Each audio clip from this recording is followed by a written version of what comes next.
Welcome to this weekend's preview from the Blue Room. We'll previewing the Everton v Chelsea game. It's me, Les Roberts, standing in for Matt Jones this week. I'm joined by Sam Tabato, sports editor at the Chiswick Herald. Sam, how's it going? Yeah, good, thanks, mate. How are you? Yeah, I'm all good, especially after that win in the week. Can't complain about that. We'll just get straight into the Chelsea stuff. I think it's safe to say it's been an odd 18 months for Chelsea. Just sort of looking at the results this season, they've been sort of all over the shop. Really, got some really good results, some shockers. But yeah, do you think does this feel like a transitional period for Chelsea, or does it feel like, I don't know, something a bit more concerning? I've seen Everton go through this sort of process, and we never kind of recovered. I mean, this was like 30 years ago now. But how do you sort of feel about the club at the minute? What's the general feeling?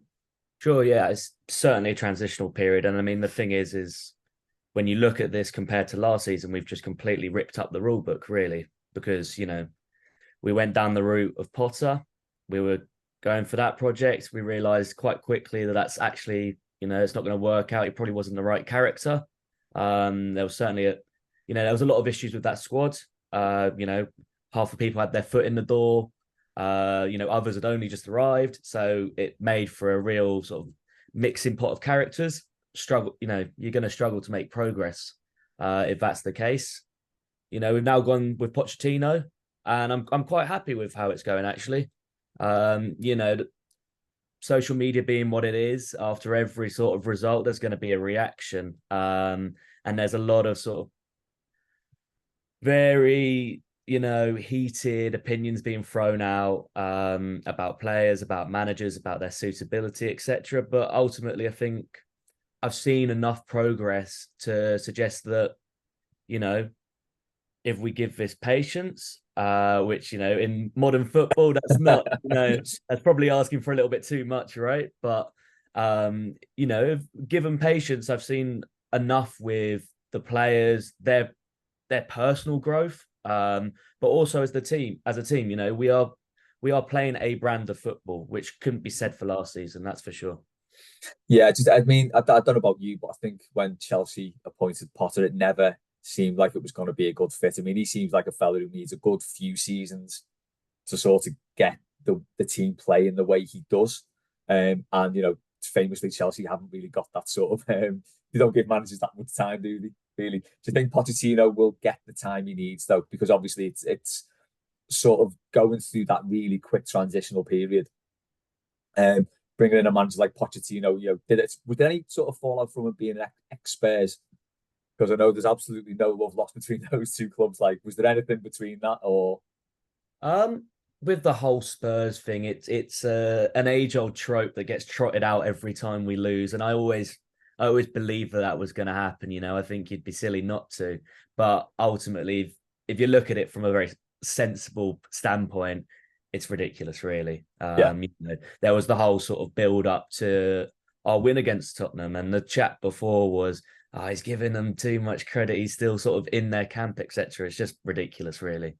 yeah, If you're going to start thinking like that, then what's the point in Mourinho going to Tottenham or Conte going to Tottenham? I don't think Spurs think like that.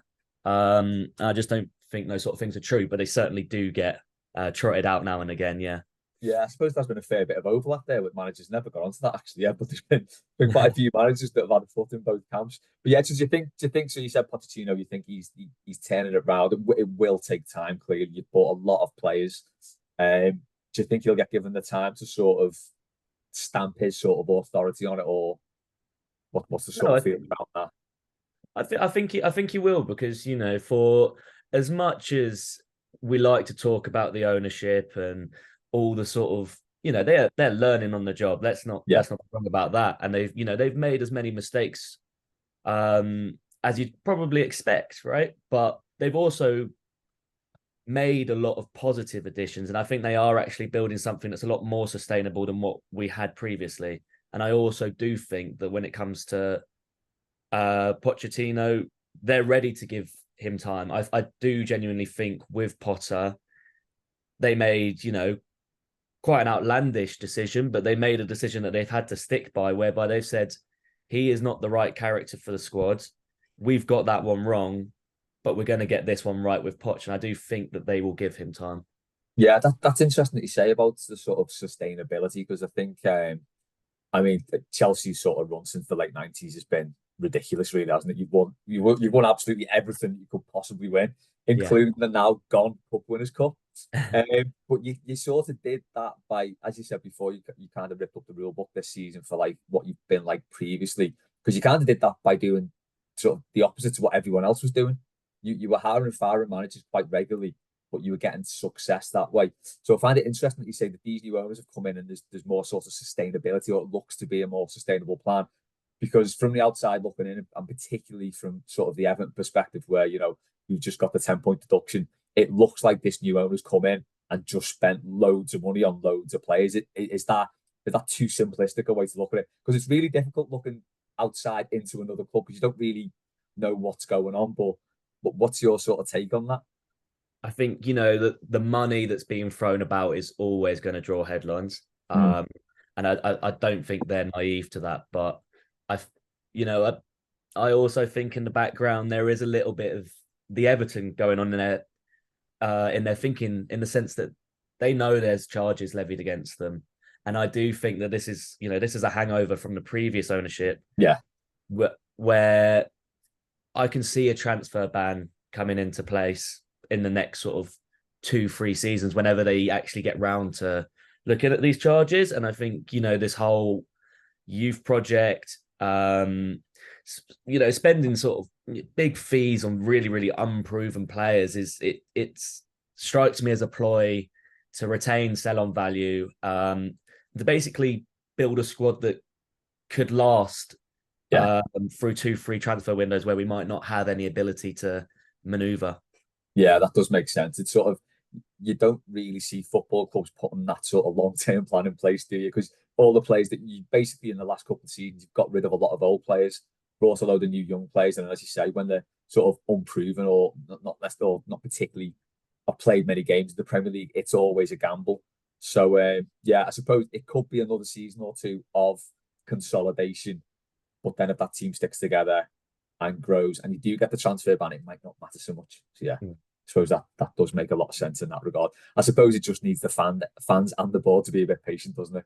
That's it. It's Yeah, patience. Yeah. yeah, definitely. So just moving on to tomorrow's game then. Mm. I was just looking back at the previous results at Goodison. I think we've won 4 out of the last 5. You obviously won the opening game of the season last season at Goodison. What do you think about this one? I'll be honest with you, I'm not particularly confident. As you say, our record at Goodison really isn't great. And I just think we're looking really, really leggy, I think is our problem. Every club's had injuries, but Chelsea, they're right up there when it comes to the amount of players we have missing. And I just think it's showing in our performances because, we've lost games this season for sure. But the game against United felt a little bit different because there was a 10%, 15% energy was missing, Right. basically, Okay. from the previous performances. And it was the same against Newcastle as well, where it felt like we were trapped in our own half for much of the game with very little outball. We've been given a lifeline by a bit of magic from Palmer, from Sterling, but that was not part of a complete performance. That goal didn't come from sustained pressure. It came from, well, Palmer's not even a senior player, but he's one of our better players, Yeah. basically, finding something within himself and getting us back into the game. But yeah, we didn't show enough across either of those games in terms of actually putting together the sort of patterns of play that we've been used to this season to deserve a result. And I think that's the problem. I think we're just looking a little bit tired, and when you're heading into a winter schedule as busy as this one, it doesn't bode too well. Yeah, because you're in one of the other Carabao Cup quarterfinals as well, aren't you? So Yeah, we you're are. the Yeah. same as Everton. It's going to be a game every 4 days, basically, up Mm. until January. So it's a pretty heavy period. I think we're the same. We've got a very limited squad, um, doing well. I mean, the win against Newcastle, it was very unexpected. Let's put it that way. But we played. It wasn't just the result. We played really well, and we deservedly won 3-0. But as I said, it is a limited squad. couple of injuries, or players get a little bit tired, and in that position as well, where you could start looking a bit leggy, you might not get, might not play as well as you'd hoped. So yeah, it could be a good open one this, or everyone could just be knackered and we just like just pass the ball around the middle for a bit. I just want to pick up on Cole Palmer. I think he was a big surprise for me when he moved from City, because he was looking like he was gonna get into their first team. He looks like a really good player to me. As you say, he's not one of the senior players, but he probably feels like it because he's that good. What's he sort of been like this season? Yeah, for sure. I mean, it was an interesting one. It took everyone by surprise, I must say. And to be honest, I don't like to comment on players when I don't know enough about them. So I was I wasn't very quick to make an analysis of Palmer when he signed initially, because ultimately, I've probably seen him play a handful of times. Yeah, You can see the quality there, but when it comes to a young player, that doesn't necessarily bode for the future. And knowing Chelsea, we don't typically tend to get the best out of our attacking players in that sense.